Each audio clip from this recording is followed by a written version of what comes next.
कल शाम को ना मैं रीजनिंग पढ़ रही थी। 2023 जब मैंने तैयारी शुरू की थी, मैंने वो तब के नोट्स अपने निकाले। उसमें मैंने हर चैप्टर्स को बहुत अच्छे से किया है।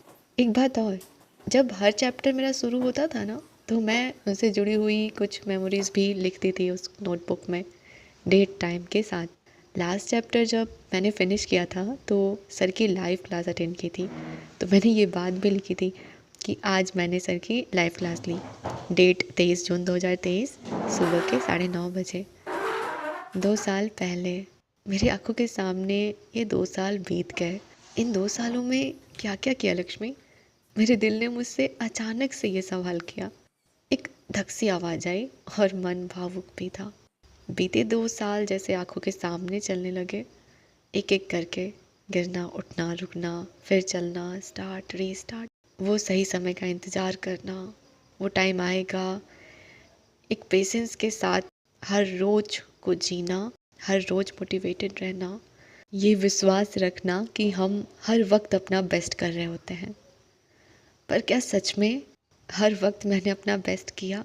यदि सच में हम हर वक्त अपना बेस्ट कर रहे होते हैं तो वो वक्त बीत जाने का तकलीफ़ क्यों है?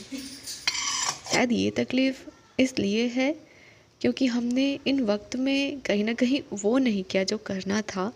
जैसे शायद कुछ तो छूटा है या हमने छोड़ दिया आने वाले वक्त पर टाल कर, और शायद आज भी छोड़ रहे हैं आने वाले वक्त पर टाल कर। बड़ी अजीब सी दुविधा है ये वक्त। पता नहीं क्यों कीमती तभी लगता है जब बीत जाता है। क्यों लगता है फिर कि हर वक्त कम है? शायद इसलिए क्योंकि ये वक्त दोबारा नहीं आता, वक्त कभी वापस नहीं आता।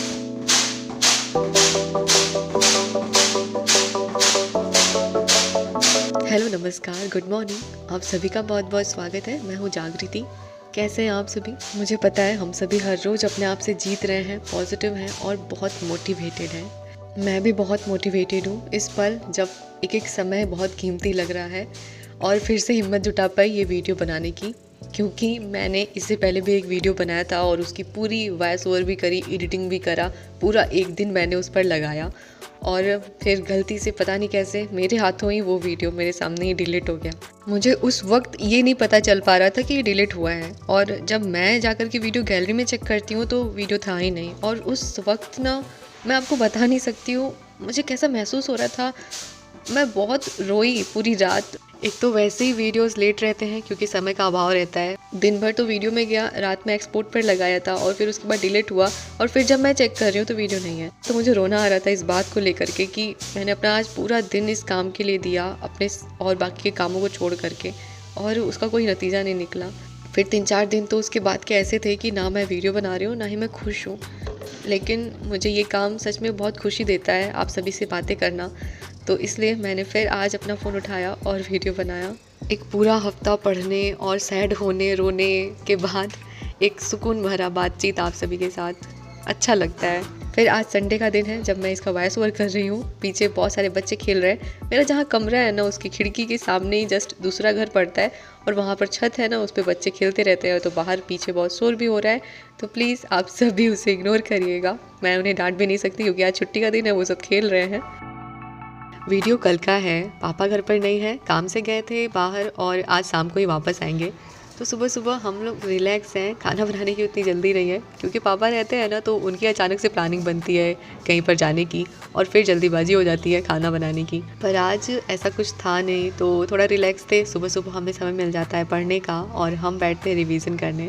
बहुत टाइम हो गया था वो नोट्स रिवाइज़ करे, तो सब नया नया लग रहा था। और यही होता है जब हम बहुत टाइम बाद रिवीजन पे बैठते हैं तो सब कुछ समझने में ही ज़्यादा समय लग गया और फिर माइंड में ना जाके के कुछ टिकता है।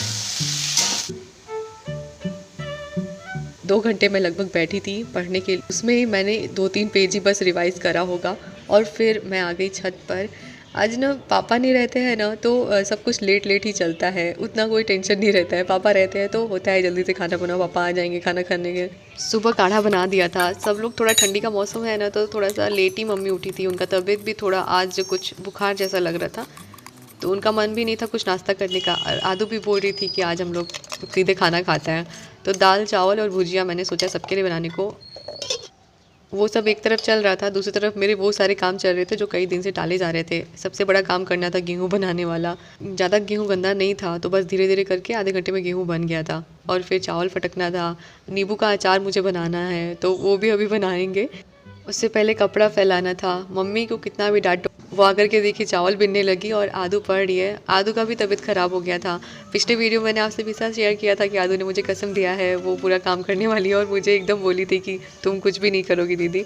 लेकिन उसके बाद पता है उसने अपने ऊपर इतना बर्डन ले लिया था कि बीमार पड़ गई थी। और अभी जाकर के उसका तबीयत कुछ ठीक हुआ है। फिर मैंने उसको उस समय डांटा भी कि दोनों लोग मिल करके काम करेंगे, एक ही के ऊपर ज़्यादा बर्डन रहेगा तो ये स्वाभाविक है कि बीमार हो जाएंगे। आदू का उतना आदत भी तो नहीं है ना अभी। मेरा तो मान लीजिए आदत है काम करने का, उसको धीरे धीरे ही आदत पड़ेगी।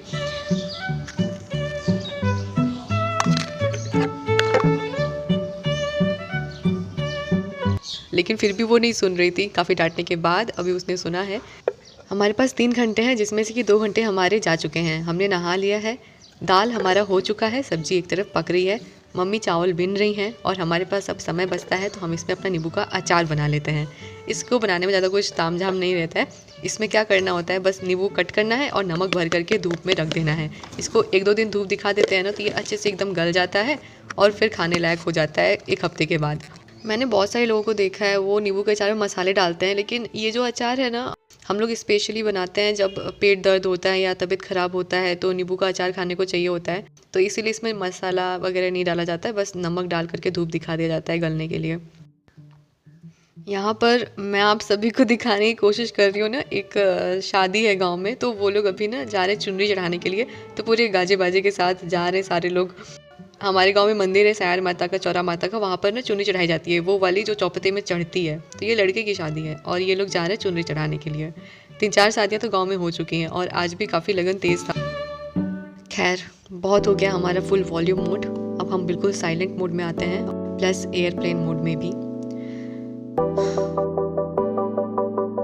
सुबह ना मैंने अपना जो बेंच है वो कोने में ले जा कर के रखा था, जहाँ पर मैप मैंने लगाया है। वो कोना बनाया था मैंने पढ़ने के लिए, लेकिन अभी पता नहीं क्यों उधर अच्छा नहीं लग रहा था और अंधेरा भी थोड़ा सा है। तो एक मुझे ना लाइट का कनेक्शन वहाँ तक लेके जाना होगा, तब जा कर के वहाँ पर हम पढ़ पाएंगे। थोड़ा अंधेरा था वहाँ, तो वापस ना मैं सुबह ही इधर बेंच मैंने रख दिया था। पूरा बुक बिखरा हुआ था, तो सबसे पहले उसे समेटा। आज का जो टॉपिक है वो है ये, उठते ही पहले पॉलिटी रिवीजन। तो सुबह मैंने पॉलिटी का 2 घंटे रिवीजन करा था। फिर अभी हमें करना है कंप्यूटर का रीडिंग। तो ना मैंने डाउनलोड करा है एनसीईआरटी बुक 9th और 10th का। आज मैं वो देखने वाली हूँ। उसमें से अगर कुछ मुझे मिलता है एग्ज़ाम के पॉइंट ऑफ व्यू से इंपॉर्टेंट, तो उसे हम नोट डाउन करेंगे। फिर मैथ्स ख़त्म करना है। मैंने एक चैप्टर स्टार्ट करा, स्पीड, टाइम और डिस्टेंस वाला, तो उसे आज फिनिश करना है। फिर रीजनिंग में कोडिंग के 2 क्लासेस और प्रैक्टिस करने हैं। अच्छा, थोड़ा सा मुश्किल होता है ना जब हम एक रूटीन में होते हैं ना, मतलब पढ़ रहे होते हैं तो पढ़ते ही रहो, बीच में फिर दूसरा कुछ काम में लग जाओ तो फिर वो शायद डिस्ट्रैक्ट कर देता है कहीं ना कहीं। फिर उसी मोड में आने के लिए तो आधा घंटा मेरा जाता है, पता नहीं क्यों, ऐसा हर रोज़ होता है। जैसे कि मैं सुबह पढ़ रही थी तो ठीक है, सुबह सुबह उठने के बाद जब मैं पढ़ना शुरू करती हूँ ना, तो इतना अच्छा माहौल मिलता है ना अंदर से पढ़ने वाला, कि फिर होता है कंटिन्यू ही करते रहो। लेकिन फिर गैप जब मिल जाता है बीच में 2-3 घंटे का, फिर से आओ, वापस से बैठो, फिर से अपने आप को एक पुश देना पड़ता है 10-15 मिनट के लिए, और फिर इसके बाद हम जब लगते हैं ना तो फिर ये कंटिन्यू रहता है रात तक। सुबह पॉलिटी रिवाइज हो गया था, अभी वोकैबलरी करना था। पता नहीं क्यों वोकैबलरी से मुझे बहुत डर लगता है। हर रोज़ मैं पढ़ रही हूँ थोड़ा थोड़ा करके, लेकिन फिर भी कॉन्फिडेंस नहीं आता है। बस होता है कि जो मैं पढ़ रही हूँ वो पूछ ले एग्ज़ाम में, वो फंस जाए। और ये जो वोकैबलरी वर्ड्स है ना, ये मैंने जब DSSB का बैच लिया था, KVS वाला जो बैच लिया था सचिन सर के यहाँ भी, तो वहाँ से भी मिला था। और DSSB का जब मैंने बैच लिया था कि वहाँ पर करियर वेल पर, तो वहाँ से भी मिला था PDF। तो ये मैंने वहीं से नोट डाउन करे हैं सारे। आपको पता है यूट्यूब पर भी बहुत सारे ऐसे सोर्सेस हैं जहाँ पर रानी मैम ने वोकैबलरी कराया है। बहुत सारे वीडियोस हमें मिल जाते हैं, बहुत सारे सोर्सेस हैं जहाँ से हम वर्ड्स कर सकते हैं अपने। ज़रूरी नहीं है कि हम बैच लें। और मैं यकीन के साथ आपसे कह रही हूँ ये बात, बैच लेने और देखने के बाद, कि बैच से अच्छा ना बहुत सारे सोर्सेस यूट्यूब पर अवेलेबल हैं सारे सब्जेक्ट्स के लिए, प्लस हमारी सेल्फ स्टडी। और ये शायद हमारा ही भ्रम रहता है कि हम बैच लेंगे तो कुछ नया अलग मिलेगा, हमारी सारी वहीं से कवर हो जाएगी चीज़ें। लेकिन मुझे बहुत सारे ऐसे सोर्सेस मिले हैं जहाँ पर मुझे यूट्यूब से करना ज़्यादा पसंद आया है, वो सारा सब्जेक्ट, उसे पढ़ना। वर्ड्स के साथ साथ मुझे इधर बीच ना थोड़ी कंप्यूटर की भी टेंशन हो रही थी, क्योंकि केवीएस एग्ज़ाम में 20 नंबर की हमारी कंप्यूटर पूछी जाने वाली है। तो इसके नोट्स और जो बेसिक्स इन्फॉर्मेशन है वो मैं कहाँ से लूँ। पिछले साल मैंने एडीसी किया था और भगवान का मैं बहुत बहुत थैंक यू कर रही थी कि मुझे कम से कम ये तो दिमाग आया कि मैंने एडीसी किया और कुछ मुझे कंप्यूटर की बेसिक्स पता चली, वरना तो मैं एकदम ज़ीरो थी कंप्यूटर में। मैंने गूगल पर एनसीईआरटी बुक सर्च कर रही थी, लेकिन वो इंग्लिश में मिल रही थी। 9th और 10th की मैंने सोचा कि उसमें बेसिक से लेकर के ना थोड़े से अच्छे दिए हुए सारे टॉपिक्स कवर किए गए हैं, लेकिन हिंदी में एनसीईआरटी नहीं मिल रही थी, वो इंग्लिश में ही सारा था। तो उसे मैं पढ़ तो लूँगी, लेकिन थोड़ा सा हिंदी पढ़ना मुझे ज़्यादा आसान लगता है, और इसीलिए मैंने राजस्थान बोर्ड की ना एक 9th और 10th की बुक देखी, गूगल पर अवेलेबल थी, तो मैंने वही डाउनलोड करी है पीडीएफ। और मेरे पास जब मैं डीएलएड करी थी तो बहुत पहले ना मुझे एक 6th 7th 8th की जो सरकारी बुक्स होती है ना विद्यालयों की, वो मिल गई थी। तो ये वाली बुक भी मैं अभी थोड़े देख रही थी बेसिक इन्फॉर्मेशन के लिए। इसमें बहुत इजी लैंग्वेज में लिखा हुआ था सारा। तो कंप्यूटर की प्रिपरेशन के लिए मेरी स्ट्रेटजी रहेगी, जो मैंने एडीसी के दौरान अपने नोट्स बनाए थे सर के, वो सारी चीज़ें, और प्लस 9th 10th की ये जो राजस्थान बोर्ड की किताबें हैं वो, प्लस यदि मुझे पीवाईक्यूज़ मिल जाते हैं, बहुत सारे क्वेश्चन प्रैक्टिस करने को मिल जाते हैं, तो बस मैं उसी सोर्स के लिए थोड़ा सा भी परेशान हूँ कि मैं कहाँ से पीवाईक्यूज़ कलेक्ट करूँ कंप्यूटर के लिए। नहाने के बाद तो पूरा दोपहर मैं वही राजस्थान बोर्ड की जो मैंने बुक डाउनलोड करी थी कंप्यूटर की, वो पढ़ने में गई, और शाम होते होते मेरा फिर डीमोटिवेशन शुरू हो गया था, ये सोच करके कि कैसे सब जल्दी जल्दी कवर होगा। DSSB भी आ रहा है, साथ में केवीएस भी है, तो दोनों को कैसे मैं साथ लेकर के चलूँ। मैंने maths speed time and distance वाला चैप्टर स्टार्ट करा था अभिनय सर का, यूट्यूब पर ही मैं देख रही थी। आधा देख लिया था, उनका 8 घंटे का एक वीडियो था। आधा आज हम पूरा फिनिश करेंगे, सोचा तो है, लेकिन शायद ना हो पाए। कहाँ? अच्छा, अरे वाह, आप भी पढ़ रहे हो? क्योंकि पहले मैं सॉल्व करी थी, इसके बाद सर का भी सॉल्यूशन देख रही थी, पूरा प्रोसेस कि वो कैसे कर रहे हैं, उनका कैसे जल्दी हो जा रहा है और मैं कैसा लेंदी प्रोसेस अप्लाई कर रही हूँ। हाँ, पढ़ते पढ़ते बात करो।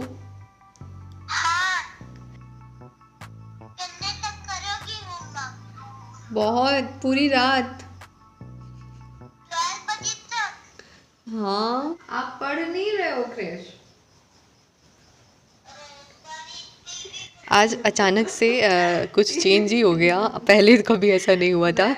आप लोग शायद पहचान गए होंगे कि ये क्रिश हैं, और इनका आज वीडियो कॉलिंग आता है, और इनकी फरमाइश क्या होती है कि साथ साथ पढ़ना है। आज ये इनका भी छुट्टी है, तो इनको मेरे साथ साथ ही पढ़ना था।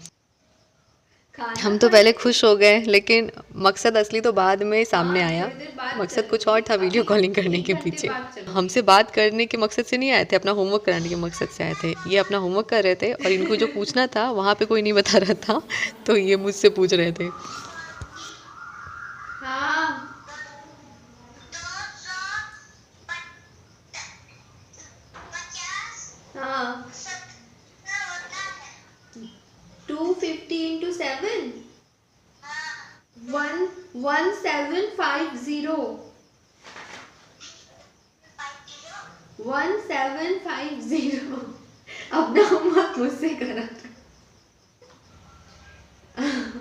मैं आपसे बात करूँ, क्वेश्चन सॉल्व करूँ, मुझसे तो क्वेश्चन ही नहीं सॉल्व हो रहा है।